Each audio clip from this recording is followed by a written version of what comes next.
High, welcome to my YouTube channel. आज मी तुम्हाला तांदळाची खीर याची रेसिपी दाखवत आहे। मी 3 तास पहिले तांदूळ भिजवून घेतलं आणि नंतर ते मिक्सरमध्ये वाटलं।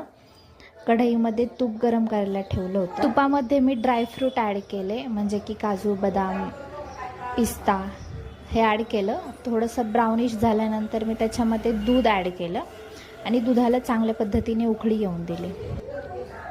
थोडंसं पाणी पण ॲड करायचं त्यामध्ये, कारण की फक्त दुधाची खीर एवढी चवीला चांगली नाही लागत। अशा प्रकारे त्याला उकळी आली। त्याच्यानंतर मी त्याच्यामध्ये विलायचीची पूड ॲड केली आणि ते परत एकदा सगळं मिश्रण मिक्स केलं।